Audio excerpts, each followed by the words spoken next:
Para saudara yang terkasih, selamat Hari Raya Pentakosta. Jumpa lagi dengan saya dalam acara Renifa, Renungan Mingguan Famili. Kali ini dengan tema Roh Kudus, Panjar, Jari Allah, dan Anggur Baru yang Menolong. Para saudara yang terkasih, ketika dunia dihantui munculnya varian-varian baru COVID-19 yang tidak bisa diantisipasi dengan kemajuan ilmu pengetahuan dan teknologi, atau ketika peperangan antar bangsa-bangsa mengarah pada perang nuklir yang tidak dapat dicegah, walaupun banyak pihak sudah berusaha menyerukan perdamaian, apa yang harus kita lakukan? Kita butuh penolong yang lain. Kita butuh Roh Kudus. Para saudara yang terkasih, dalam Injil minggu ini, Yesus memberikan panjar kepada para pengikutnya. Tahu panjar? Apabila orang saling berurusan, mereka merasa lebih tenang bila dalam urusan diberikan uang jaminan. Pemberian panjar itu memberikan kepercayaan bahwa urusan itu akan beres. Kristus pun telah memberikan panjar kepada para murid-Nya, yaitu Roh Kudus. Dengan panjar ini, Ia telah menenangkan para murid yang akan mengalami kesulitan setelah kematian Yesus. Dari bangga dan penuh keyakinan akan Yesus, mereka kini kecil hati.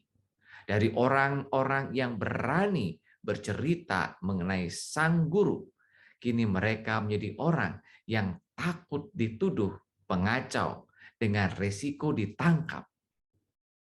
Mereka hilang muka di hadapan kaum mereka sendiri. Maka mereka berkumpul dengan pintu-pintu yang terkunci rapat.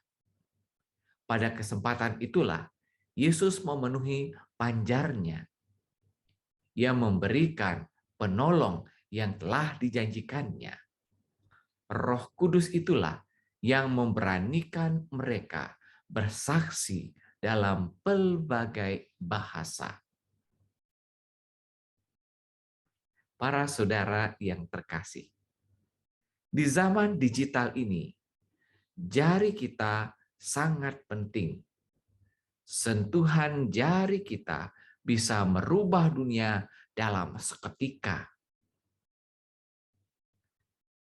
Tahukah Anda, dalam Vulgata atau terjemahan kitab suci dalam bahasa Latin, Roh Kudus sering disebut sebagai jari Allah. Mengapa disebut jari Allah?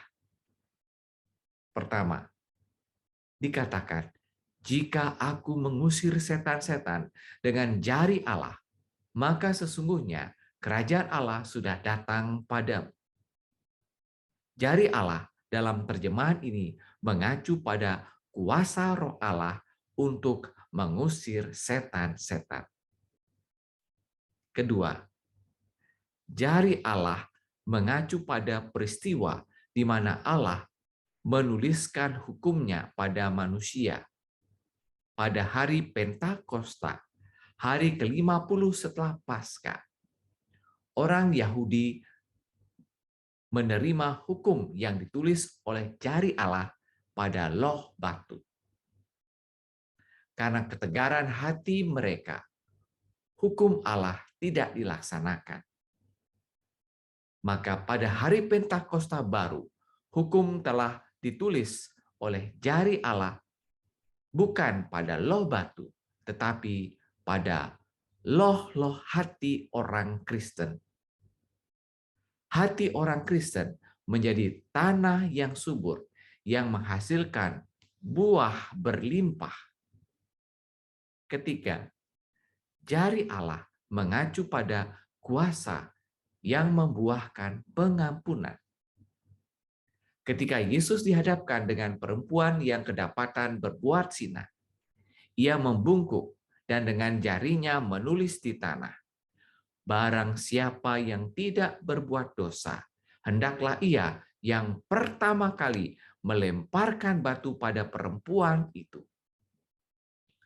Roh Kudus adalah jari Allah yang dijanjikannya untuk menyelamatkan, memelihara, dan membebaskan kita. Para saudara yang terkasih, dalam Kisah Para Rasul, kita mendengar bahwa pada hari Pentakosta, para murid mabuk. Pernah lihat orang mabuk? Orang mabuk kelakuannya aneh. Ada yang komat-kamit, marah-marah, pukul sana, pukul sini, dan ada pula yang tidur pulas. Maka ada 3 macam mabuk. Mau tahu? Mabuk monyet, mabuk anjing, dan mabuk babi. Mabuk monyet, kalau orang yang setelah banyak minum, ngoceh sana sini, seperti monyet. Mabuk anjing, orang yang setelah banyak minum, pukul sana, pukul sini, seperti anjing. Kencing sana, kencing sini. Terakhir, mabuk babi, orang yang setelah banyak minum, langsung tidur pulas, seperti babi. Apakah selama ini kita mabuk semacam itu? Apapun macamnya, mabuk seperti itu merugikan semua pihak. Namun, mabuk para murid lain daripada yang lain. Mereka bukan mabuk karena miras. Mereka mabuk karena anggur baru dari surga. Bagi Santo Agustinus, anggur baru itu adalah Roh Kudus. Anggur baru telah dicurahkan kepada 120 orang. Angka itu adalah jumlah rasul kali 10. Mereka itulah kantong-kantong anggur yang baru yang menantikan anggur muda dari surga. Sebab gugus anggur yang besar sudah diperas dan dimuliakan dengan kematian dan kebangkitan Kristus. Anggur yang baru tidak diisikan ke dalam kantong-kantong yang tua, tetapi dalam kantong anggur yang baru. Demikian pula, Roh Kudus tidak diberikan kepada orang-orang yang masih hidup secara jasmani, tetapi yang hidup dalam roh. Makin anggur yang baru itu meragi, makin orang diberanikan berada di tengah krisis dan penderitaan. Para saudara yang terkasih, di tengah krisis dan penderitaan, kita sangat membutuhkan penolong yang dijanjikan. Kita mengharapkan Kristus memberikan panjar yang dapat menenangkan kita di tengah krisis. Kita berdoa semoga Allah menggerakkan jarinya untuk memampukan kita menjadi kreatif, bertahan di tengah krisis sebagai dampak pandemi COVID-19 yang berkepanjangan. Demikian pula, semoga jari Allah menggerakkan hati pemimpin-pemimpin bangsa yang bertikai untuk menghentikan perang, sehingga menjauhkan kita dari bahaya perang nuklir yang menghancurkan dunia. Mari kita membuka hati kita untuk menjadi kantong-kantong anggur yang baru. Para saudara yang terkasih, jika Anda terinspirasi dengan renungan ini, jangan lupa tekan tombol like, subscribe, dan share video ini. Tuhan memberkati.